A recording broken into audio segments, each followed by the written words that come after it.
So yesterday I was talking about my happiness journal that I have that I've been writing things in it, as well as the folder that I have with all these things what you can and can't do during pregnancy and things like that.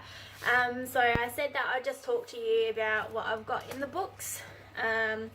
So in the happiness journal is basically started to keep a record of my HCGs just to make sure that they were going up, as well as my progesterone, vitamin D and things like that.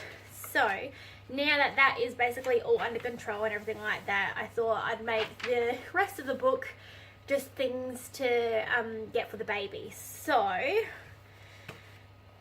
my handwriting is very messy, so don't worry about the writing.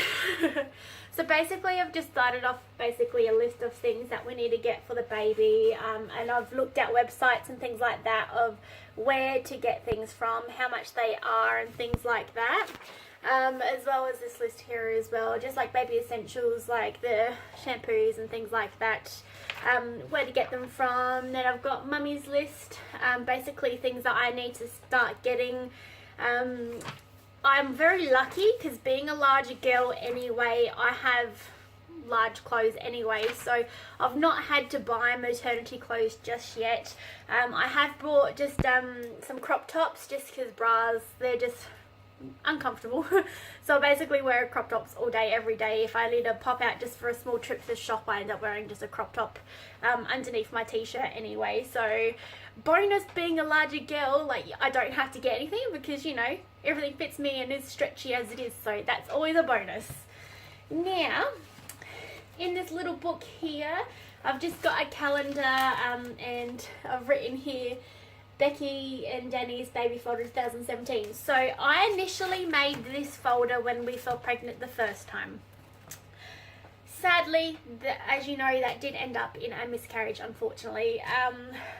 While making this book with the first pregnancy, I was like, oh, should I not, am I going to jinx it? Obviously I didn't jinx it because, you know, it wasn't a viable pregnancy anyway to start with, but I kept it, put it away and everything like that. In this little blue folder it has all the stuff I had to go through for the miscarriage and things like that, and you know, it's still a part of our life that we had a miscarriage and things like that. So I've kept it because at the end of the day, you know, even though it was a loss, it's still a memory to keep hold of. Now with the first pregnancy I got given this forbidden foods from the GP that I first went to. Just basically go through a list of things that you shouldn't eat and what is okay and things like that. With saying that, because this is such a small list, I just basically wanted to go on and just have a look at things in a bigger range, just to see what you can actually really eat and what you can't really eat and things like that, and what they contain, what they're good for and things like that. So I just basically ended up doing some research, and I just printed out a whole heap of things, like good things to eat during pregnancy, and what they contain and things, what not to eat during pregnancy, the reason why and things like that. A lot of the things that I read as well, I'm amazed kind of thing of, oh, what, you can't eat that, that's crazy, just because of the things that are like bacterial and things like that. For example, like deli meats and things like that, there's bacteria on it, and I think to myself, I'm like, when I'm not pregnant, I eat that. So it just puts a new view on things, and you look at things in a broader aspect as well. Now with this as well, I downloaded this little checklist. It's called Baby Checklist Booklet, and it's from Baby Bunting's. So if you wanted to go to Baby Bunting's website and have a look, they've probably got it there, or you can just probably Google the checklist and it might come up. So this one here basically goes through for mum to be checklist. It goes through the list of things for pregnancy to do, some notes and things like that. Hospital checklist, obviously we're not there just yet, so I haven't really looked through this one, but it just tells you what you need for mum, for baby and for support partner, whether it be your girlfriend, your boyfriend, husband, wife, friend or mum, whoever is going to be your support person, basically helps you out with that. Now this has been so very helpful when you're pregnant and things like that, and you think to yourself of things that you need to get for the baby. you don't really think too much into it. Like, I was thinking the big things: nursery room, the cot, bassinet, the car seat, pram, and just things like that. And then I thought to myself, I'm like, hang on a second, I've got to get a whole range of other things, but you don't think so much of it because you're thinking of all these big things that you have to get. So this list just basically goes through the nursery, what you want to get there, and travel. Now, a lot of these things I most likely probably won't get, but a majority of them I will be getting. And just things for baby, like bath, everything to do with the bath wise, changing, nursing and feeding and things like that. Having people who already have had children in our lives is very helpful. For example, my soon-to-be sister-in-law, we were talking about baby essentials and things like that, and I was just talking about the nursery room kind of things, and she's like, no, like baby stuff, like as in like baby bath stuff. And I was like, duh, I didn't even think of that, honestly. Like, your mind is thinking so outside of a box, you just completely forget. So it's good to have people you know that have had children in your life, because they are so helpful. Hold on to them because they have gone through it and you're about to go through it, so it's always good to get some advice and things like that. And then, yeah, baby clothing and playtime things. Now, this is basically just like a guideline kind of thing, which is very helpful. Now, in the rest of this, I've just basically just chucked in little pages so I can do some writing on it. I've not written on anything just yet, but you know, just it's there for me basically. Now the next few pages is actually just like my medical stuff. When I was seeing the doctor at my work, she printed off everything for me just so then I have it for when I go to hospital appointments or anything like that. So it's very, very helpful.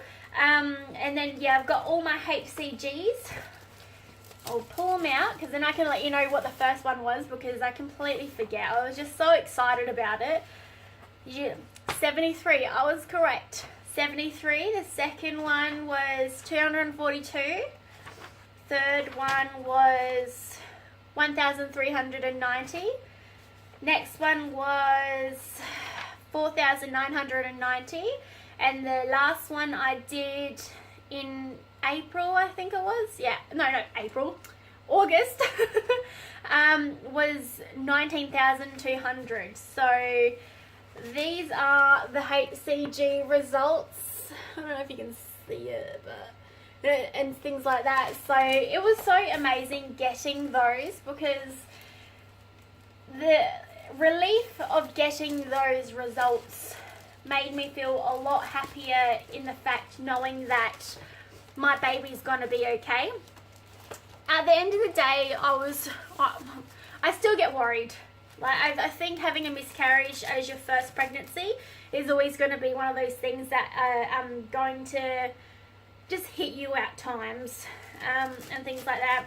I know I still worry about certain things, but I've gotten to a point where I've got a healthy baby and I've made it past the 12 weeks. I'm 13 weeks as of today. Yay! So that is awesome.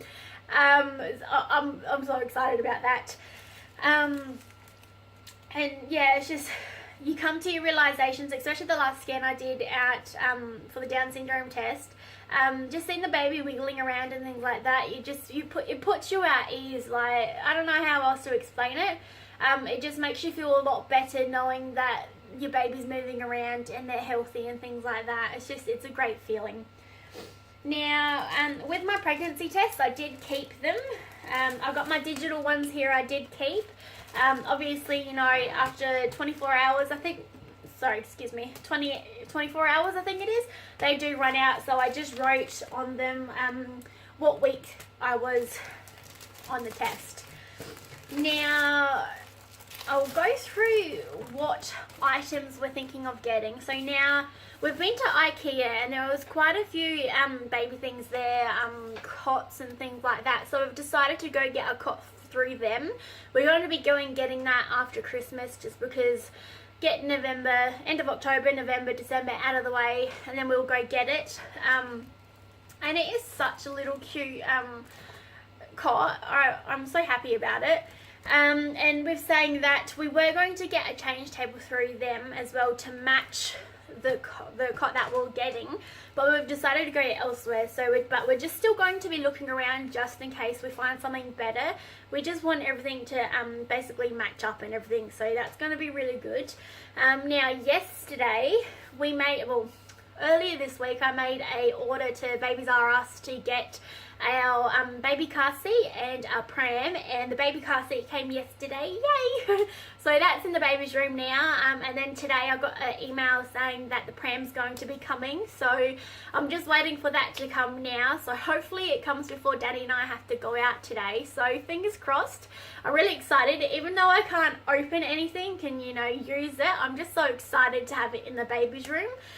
We've only got really one bit of furniture in the baby's room, which is a cabinet just like this one behind me. It's got like a little toy box kind of thing and then shelving and stuff like that. So we've basically put all the baby stuff on there that we've got so far. So yeah, so I can't wait to start doing more baby things because it's so exciting. And you know, everything to do with babies are just the cutest thing ever. So that's basically all that's in those books at the moment. And yeah, I think that's all I will chat with you about today. So you guys have a wonderful day, night, afternoon, wherever you are in the world, and I'll catch you guys next time. See ya!